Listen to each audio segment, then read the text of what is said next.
Good evening, everyone, and welcome to EduTALK.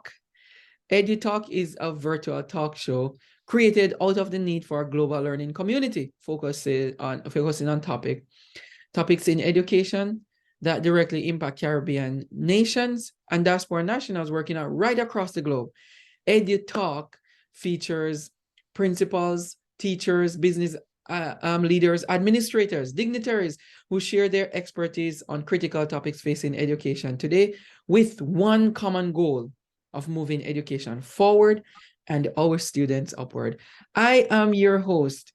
I am Dr. Dwayne Dice. I'm the CEO and founder of Education Solutions International, ESI. Please visit educationsolutionsinternational.org for more information on a wide, like everything education. And you can also get some resources on there how to apply for grants and scholarships for students. Okay. We are starting off a series this month because it is Black History Month 2023. And we are going to call it African Diaspora series. And we're featuring, reconstruction of race, looking at race history, looking at our Black inventors and people, pioneers who have worked right across the globe in historical terms, and also people who are actually making waves now, who are doing good. Okay. And when we talk about Black history, we're actually talking about world history, human history. So it's not just for Black people, it's for everybody. It's everybody, not just African American. And it's not African American history, it is Black history, because we talk about people from other continents too. And they have the brown, like chocolate color and dark chocolate. It's all chocolate. Everything is all chocolate this month. Okay. So we're joined today we're joined by Mrs. Judy Villeneuve-Dyce, and I'm choking up on her because she's my partner in crime. And we're gonna talk first episode for Black History Month. We're talking about race relations, race in America, looking at what is race, and this idea, because we did talk about something like this last year, and I'm sure everybody just watch those episodes and realize that, okay, we need more, and with all of this thing happening in the news, we have writings about it. We even have DEI and belonging in schools, diversity, equity, and inclusion and belonging. We have in schools, they added the belonging part, when we realized that diversity, equity, and inclusion were not enough. So then we add belonging. We're like, wait, we're leaving out something here, belonging. So we did to, cater for all of that. Judy, welcome to EduTalk. It's our series. You're very familiar with it already. Yes, thank you so much, Yeah. Dr. Dyson, husband, of course, for having me on tonight. And hello everyone for joining us. It's really great to have the opportunity to talk to you and to everyone. These are conversations that you and I are always having, of course. So, yeah, here we are, February again, another opportunity among all. Obviously, our history isn't something that we just leave for February, but it is nice to have a spotlight on ourselves, who we are, and to appreciate ourselves, and how critical, and to just recognize how critical that is for our students. Students that are growing up in the United States, especially, but across the world, that may not be treated the way that they should because of a history that they didn't have any real control over, right? An economic history that used a lot of these people, obviously, to get rich. When you look at Europe, when you look at the United States, a lot of the labor that went into building these beautiful societies was slave labor. but that's not where our history began. You might want to share, we had a really great opportunity to go to Belize and learn about the Garifuna people recently.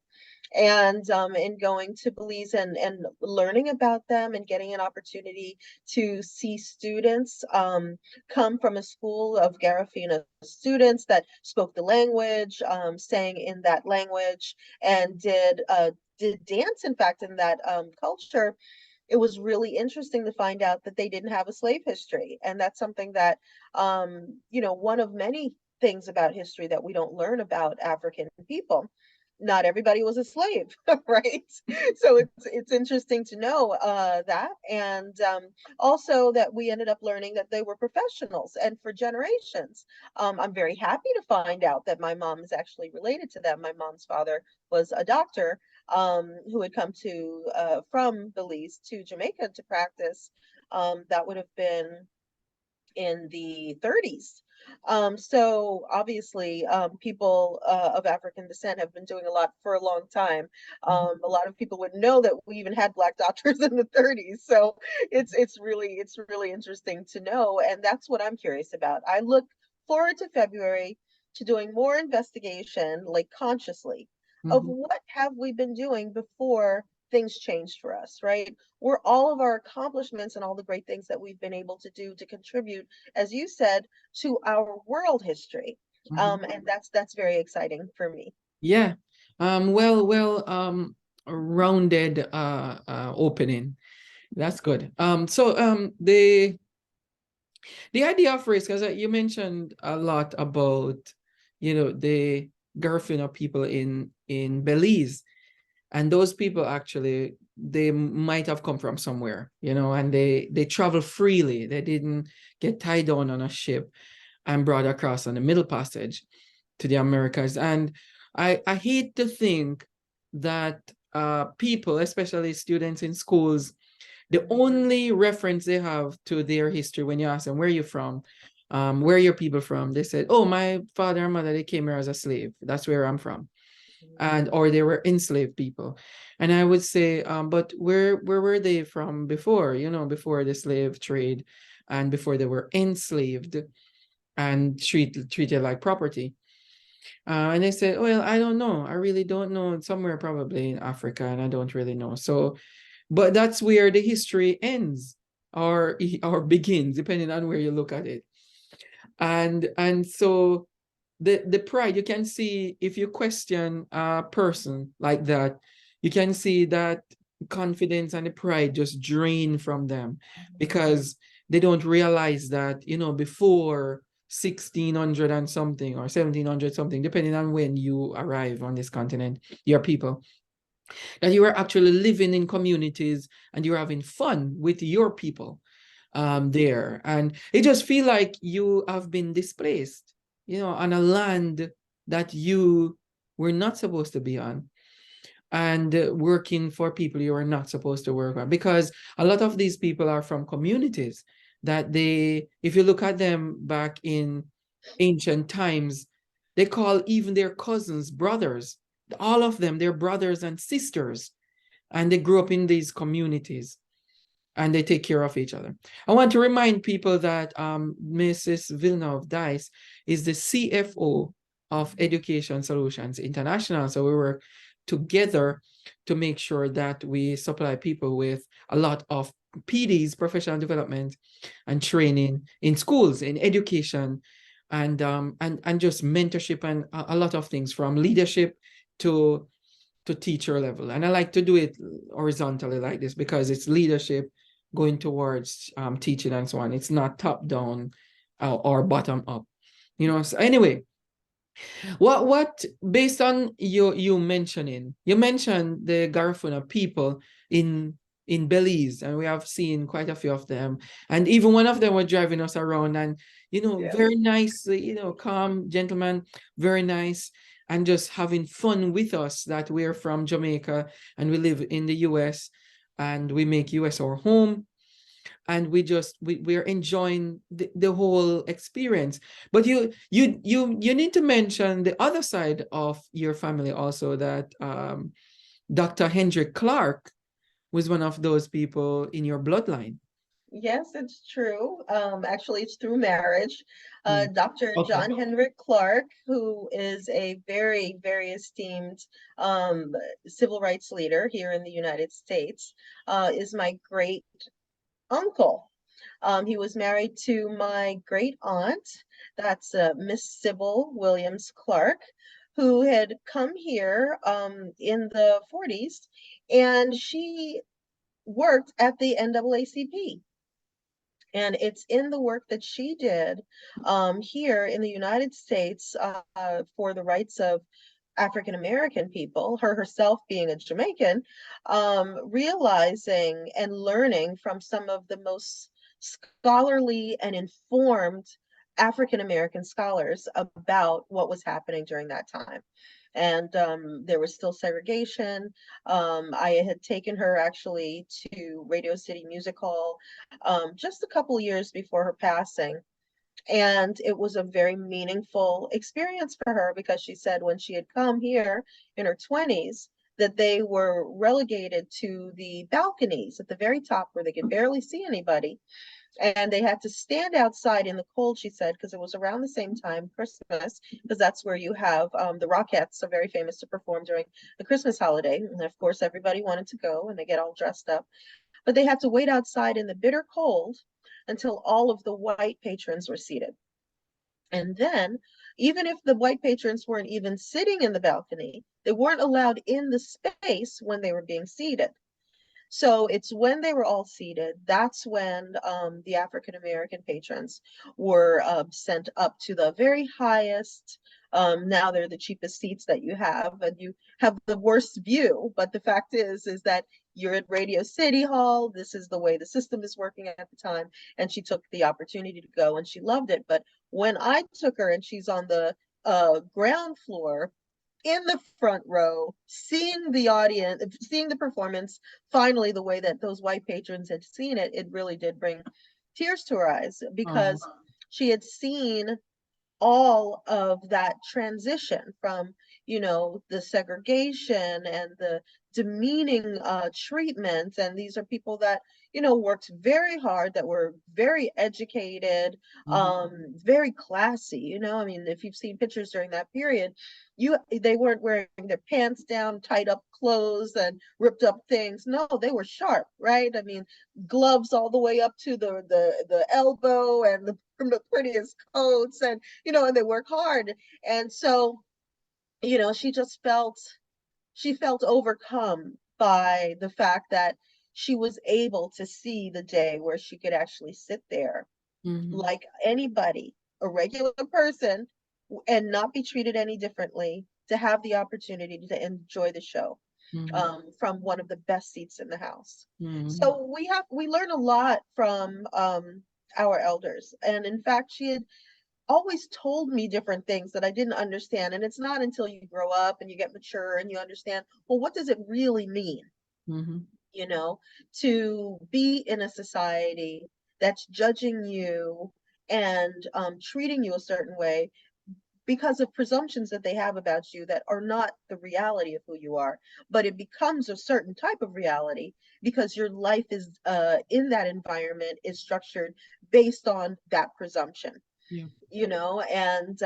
And we're very fortunate, all of us right now, even if we're experiencing racism, which we do, Mhm. obviously. Yep. There are a number of instances professionally, just going grocery shopping, anything, they still follow you around. They still not sure whether or not you can afford whatever it is you're there to purchase.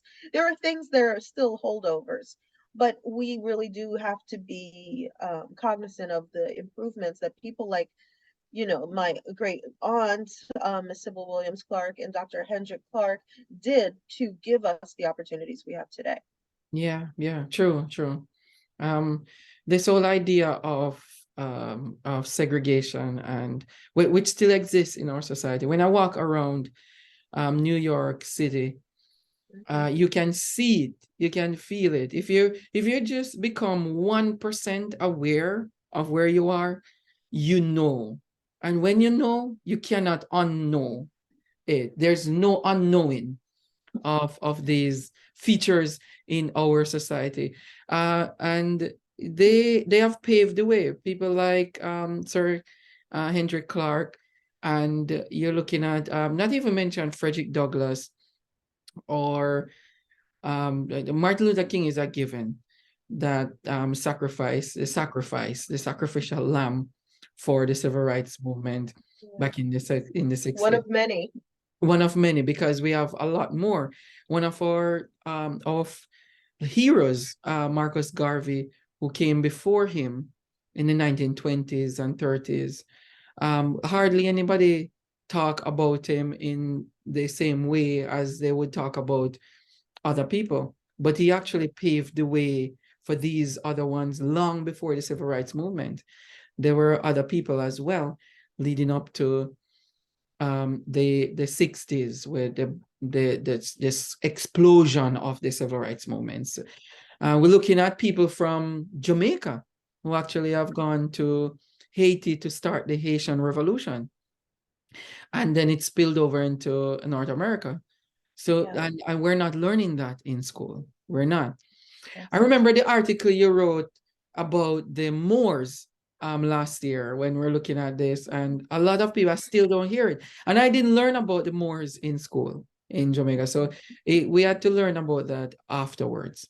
And I wish that we can change some form of uh, um, educational curriculum, in our school, the structure of it. Walk us through this idea of the Moors and this idea of of race history Excellent. and power. That these we have power, and we just let power guide us the right and proper way. And these people who are referred to as the Moors in Europe, they were leading lives. Oh boy. I mean, I I was so surprised. Here it is. I am, in college. I decide I'm going to visit Europe. My mom is sending me there to learn French, and I find myself at the Louvre. And I'm in this museum thinking I'm just going to see European art, and I literally just accidentally came across these people. Here it is in one of the most spectacular museums you could ever be in. Honestly, it's a privilege to be able to go there. I see some of the most beautiful Black people in exquisite clothes and everything sculpted to perfection. And I didn't see them just one or two places. They're all over the museum. There's sculptures, they're in paintings, they're all over the place. And I honestly, I was overwhelmed at how beautiful they were. They were clearly very rich. I remember seeing a sculpture that, the skin was, I mean, jet black, not sort of black, not mix, no mix, nothing, like jet, like my shirt, and all of the shine in it, and then seeing the clothes that was sculpted around it in ivory, and it was overwhelming. All that to say is I needed to find out who those people were. I needed to know who these absolutely beautiful, rich Black people were that they were, commemorated in Europe, but I had heard nothing about in the United States where I grew up. So, just quickly, my parents are Jamaican. They came to the United States to attend university, but I didn't spend much time there. I mean, I went back for a little while, but then, I was very young and then I came back. So most of my experience is here. And I had known, that Black people were able to be successful and all of these things, but I knew it recently, I mean, it's just that through that grand aunt, she set the stage that everybody needed a good education. That was the only way, as you had mentioned earlier, to get the power you deserve. Mhm. It's through success and achievement, then you can at least have an opportunity to get the lifestyle and to provide for your family the way that everybody else would like to as well, right? So that was something that was we were raised to believe. So I was already on that tangent, but I didn't understand our history. I didn't know about these beautiful people and who they were. So that was one of the first things I did, is to go look them up, only to find out that these Africans were some of the most successful people during their time. They had spent 700 years in Europe as the dominant culture. They were Muslim people. They were warriors. They were Mhm. architects. They were agrarian. So they had very complex agrarian systems to bring water to the city. So the cities were able to develop. So when you go to places like Spain and Italy, they went as far as Turkey, and Persia when they were taking over. What had happened was after that 700 years that they were in power, then things shift. Religions are also powerful.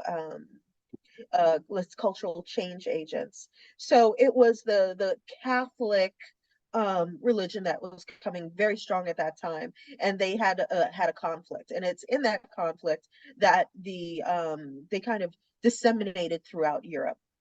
So there are lots of people of more descent, especially in Italy and Spain and all of these places, that they might not want to admit to. But the fact is that when you look at the architecture, the more that you look into the history, you'll see, especially in Spain, you can see old mosques that they have deconstructed to create from it Catholic different structures. But you'll see both influences in the structure.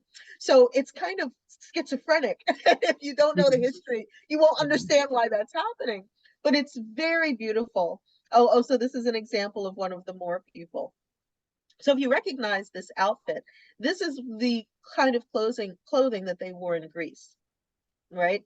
These are the way that he's dressed, the shoes that he's wearing. This is aristocratic clothing. This is somebody who, would have had some position, maybe an orator, maybe even in some what do you call it, educational capacity, where they had the opportunity to stand and talk and explain different things. And a lot of people don't realize that the center of education was in Africa. A lot of Roman scholars and Greek scholars were actually studying in Timbuktu. Timbuktu is in Africa.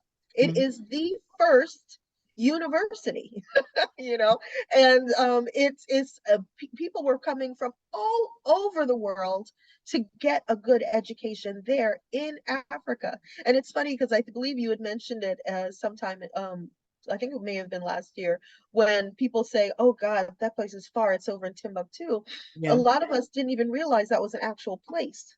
We think of it as just the word that you throw out there when you're describing somewhere far away. Mhm. But Timbuktu was a center of education for the world, Mhm. not just for Africa, but for the world. Mhm. And there's actually lectures that you see from, I think it's Plato, complaining about the fact that they weren't teaching him everything. Yeah. He wanted to learn more, and it Yeah. looks as though they were keeping some for himself. I remember you telling me something about that. Yeah, we're trying to get here, when we talk about these things, is to try to figure out how can we help the next generation to recreate, reimagine some of these wonderful ideas of Black people in the past, Black history or world history of a certain type of people who just constantly becoming marginalized. They were marginalized and then constantly being degraded, and now they're trying to fight their way back to having an identity, a dignified identity. You know, so how can we get there as Black people, white people, brown people, people who fit somewhere on the spectrum of colors? How can we get there to get their kids, the next generation, to understand that race is just a fictitious thing?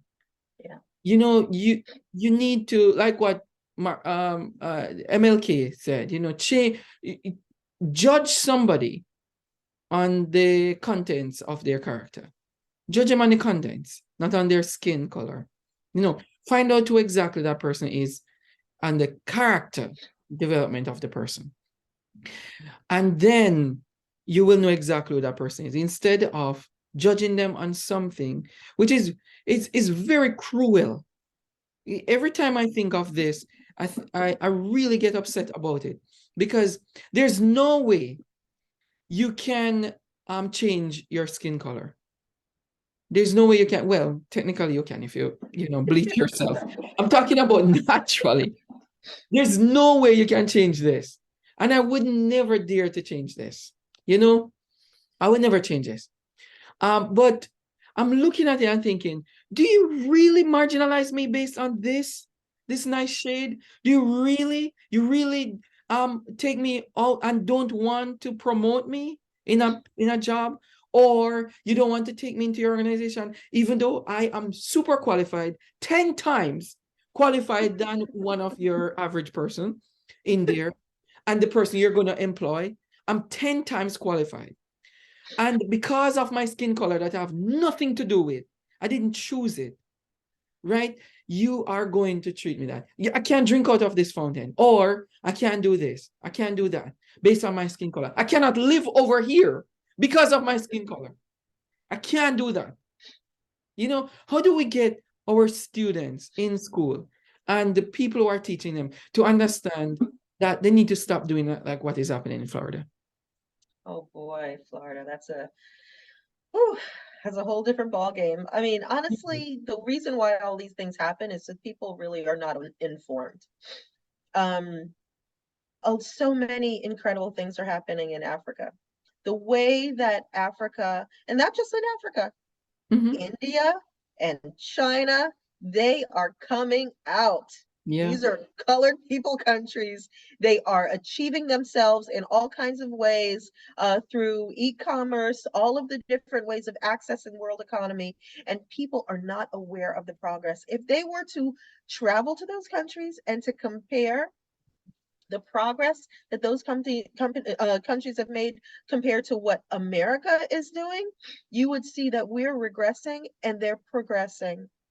And the way to keep people divided is in the idea of this illusion that these arbitrary definitions around color and achievement and ability are actually still real. But these are very old concepts. It's never been true. But there's a propaganda machine associated with the history of this country. People need to realize that the slave history was really limited to the United States and to the neighboring islands, right, where they were all distributed. That whole continent of Africa was not enslaved. Mm-hmm. They in South Africa, they were trying to, mistreat them, but it wasn't slavery.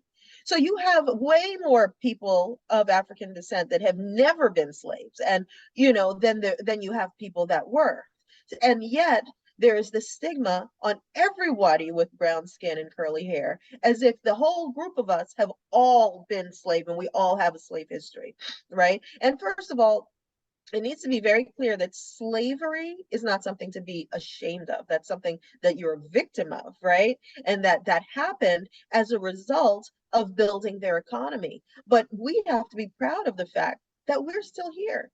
Mm-hmm. We're some of the most resilient, strong, and just incredible people that you can possibly be after all that time. Yeah, Mm-hmm. we're suffering from some, historical trauma. That definitely is the case in a lot of cases, and we see that in our kids in school, and we need to work on that. But We're the gonna talk best about it. yeah, Yeah. with the best way to work on that is to inform them. We Mm-hmm. need to inform them, not, oh yeah, you're just great and you're better than everybody else, but that you have a history that goes, like you said earlier, before slavery. There is a whole African country. And the thing is we're not just African, right? Like you and I, we have Chinese and Indian, and I mean, even some Irish and German on my side, and you have some German on your side.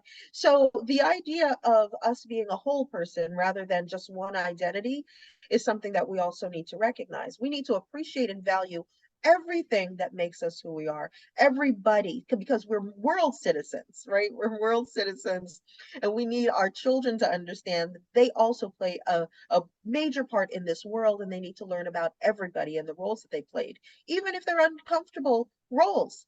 I mean, there have been abuses, and there have been exploitation, but there's also been massive achievements, right? And Mm-hmm. we need to Yep. make sure that those achievements continue. And I think we need to start and focus on building up our children's confidence and their ability to be able to learn, investigate, and come to an understanding about who they are, so that Yeah. they'll be confident enough to have the success that we want for them. Mhm. I totally agree with that. And the conversations that we should have is in our homes. Start in our homes with these positive conversations. We do need to stop screaming at the kids. We need to stop screaming at them. And later on in our month, the month is very young. We'll talk about the generational trauma and see how best we can fix those. I don't know if we can fix them in one generation, but see if we can turn back the clock on some of these. I was looking at an article recently and see how the African Americans, it's not really African Americans, they're Africans when they come back from war long time ago. They have gone through, they took them through this therapy because the blood needs to flow and be purged of the war and this division in them before you actually get introduced back into the community. So they don't just, and this doesn't happen in America.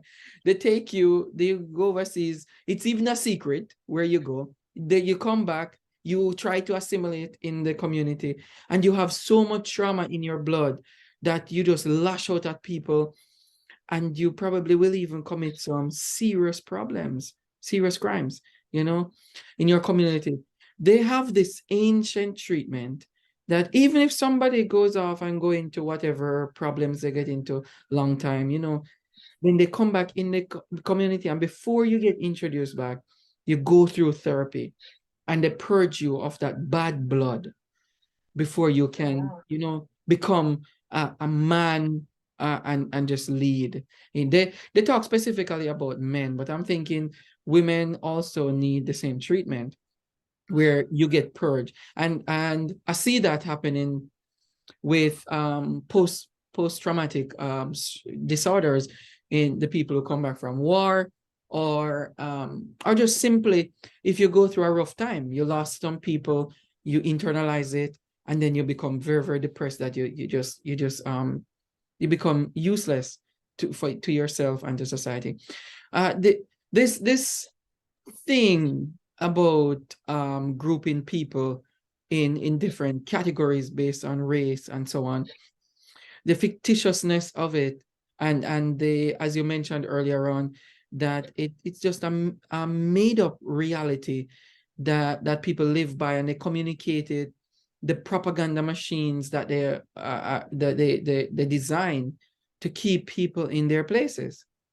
And Yes. when we talk about this too, it's not just Black people or brown people, but you have some white people who are suffering from it as well.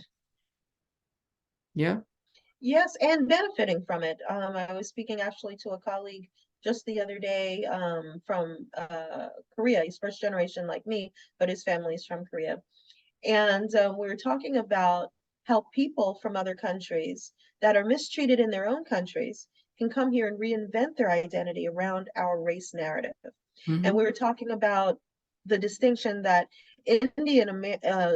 people from India, Southern India in particular, would come and try to distinguish their brown from the brown of African Americans.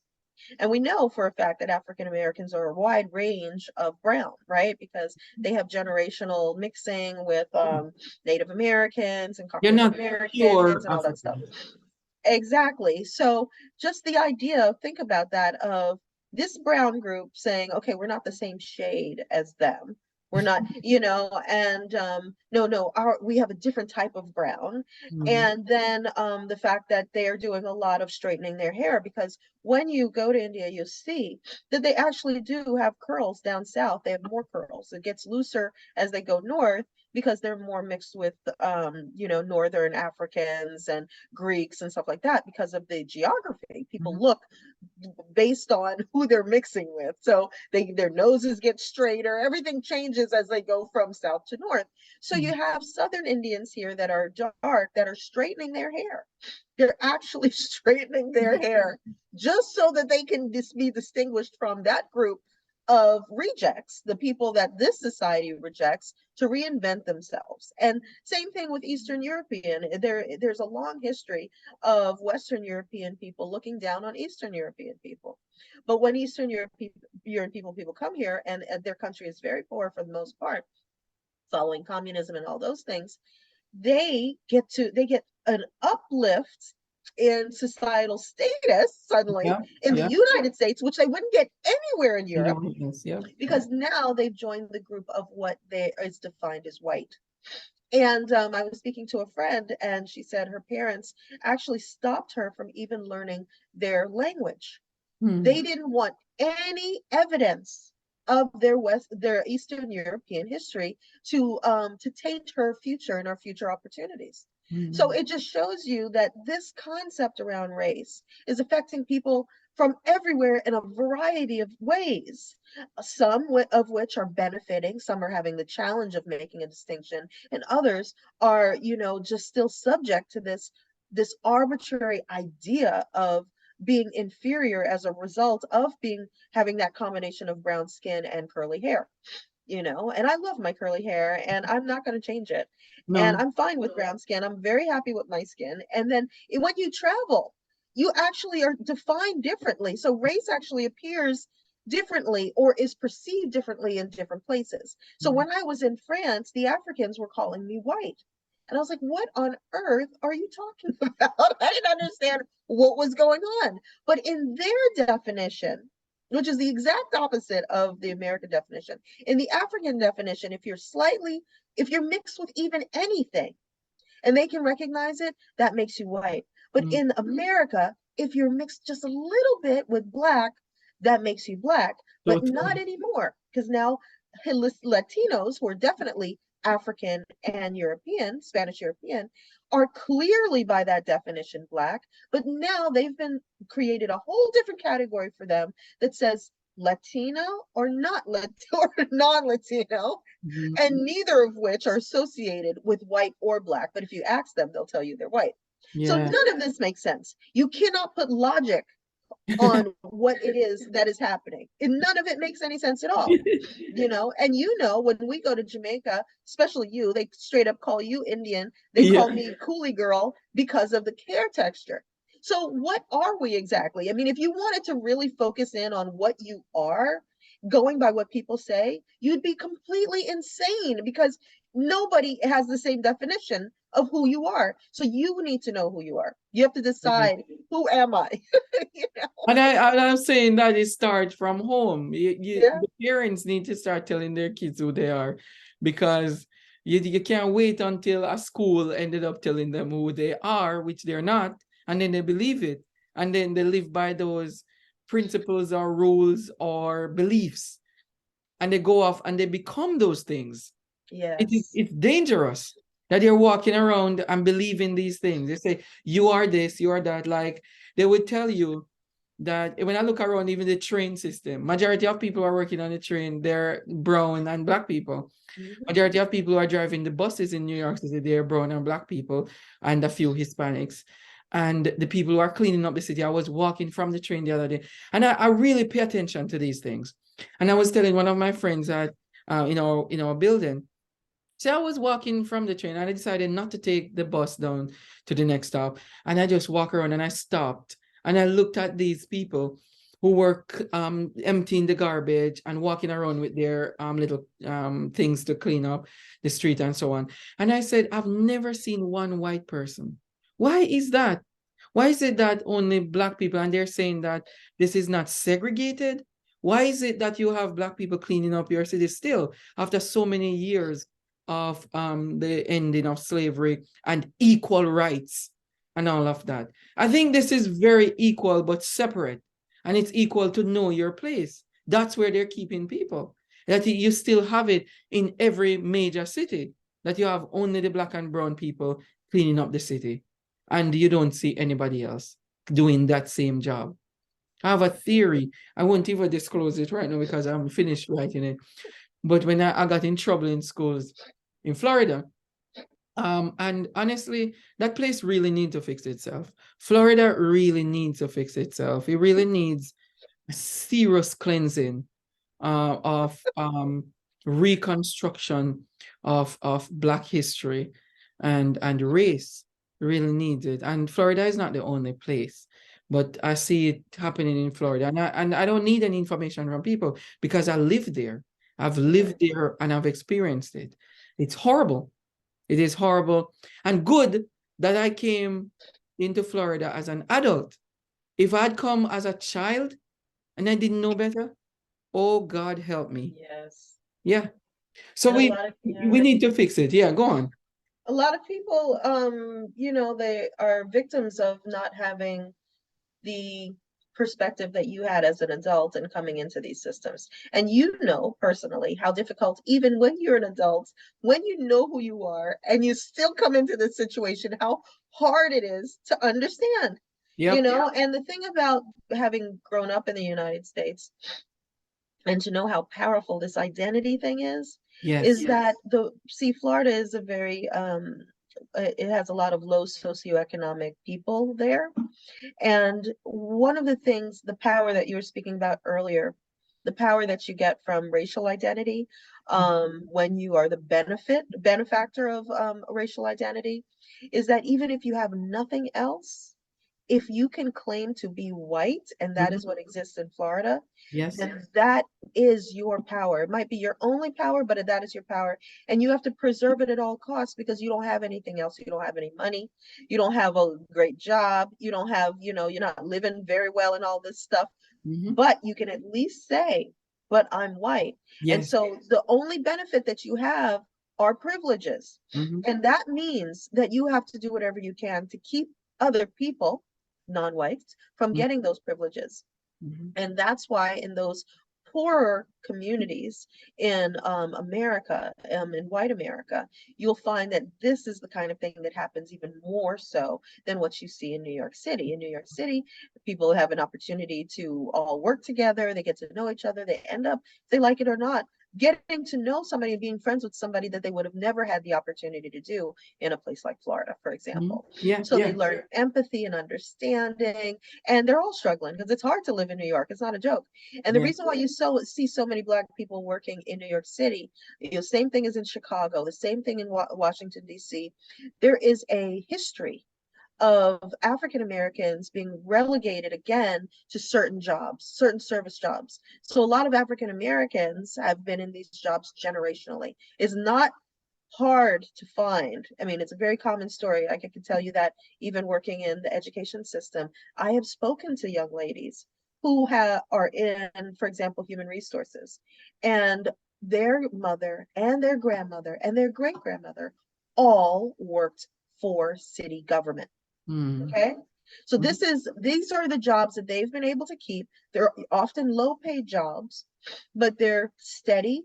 They have a retirement, they have insurance, They're secure. they're reliable and secure. Exactly. And so that's why you're seeing that. It's a generational employment structure that's been in place for them for some time because they weren't getting the education that they needed to be engineers and doctors and lawyers in the United States. We have our foreigners that were coming over and doing it.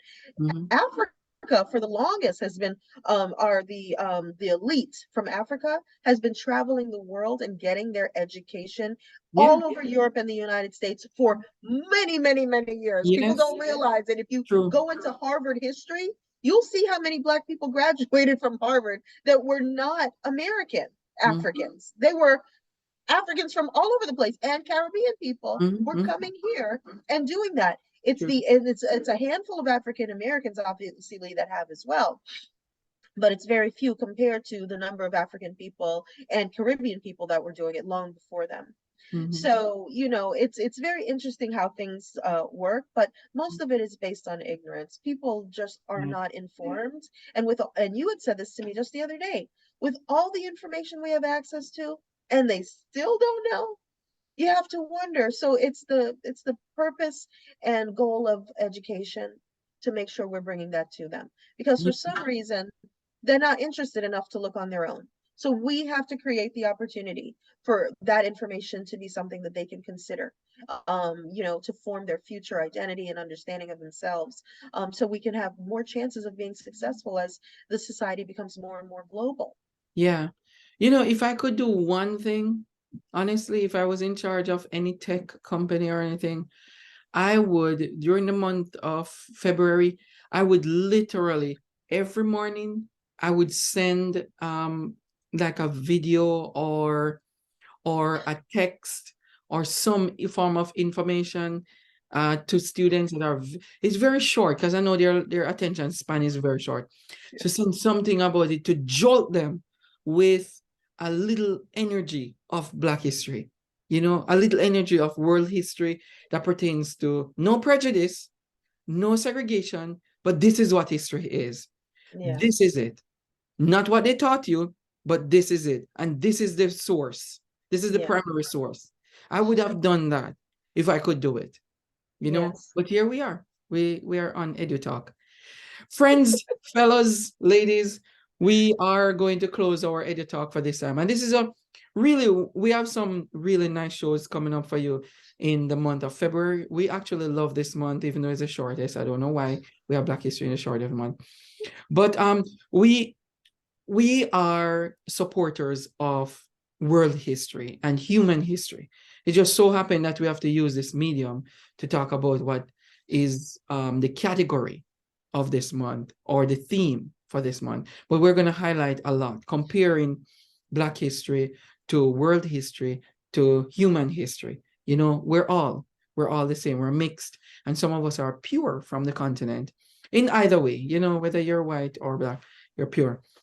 All right. So we are going to see you next week with another EduTalk, another series.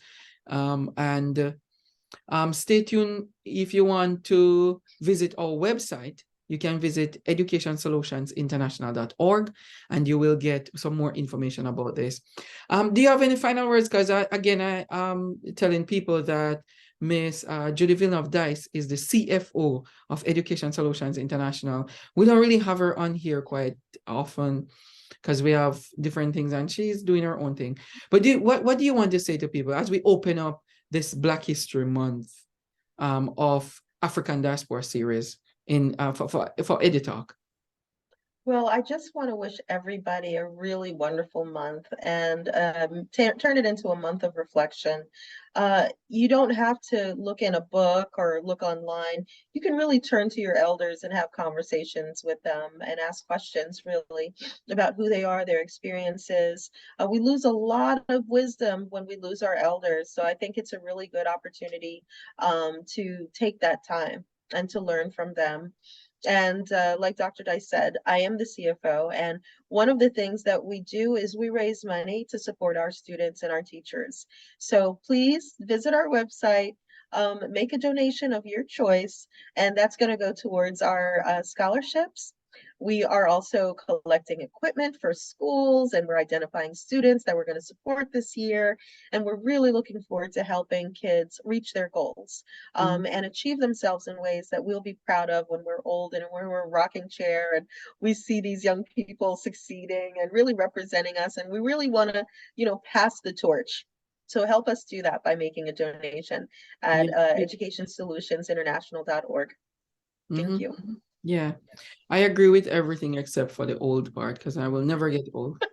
But please donate, everybody. Please go on our website, check out the information we have on there quite a bit, and then leave something. Leave something for somebody. All right, talk to you soon, everybody. This has been EduTalk, and we will see you next week in African Diaspora series on EduTalk. Bye, everybody. Take care. Bye-bye.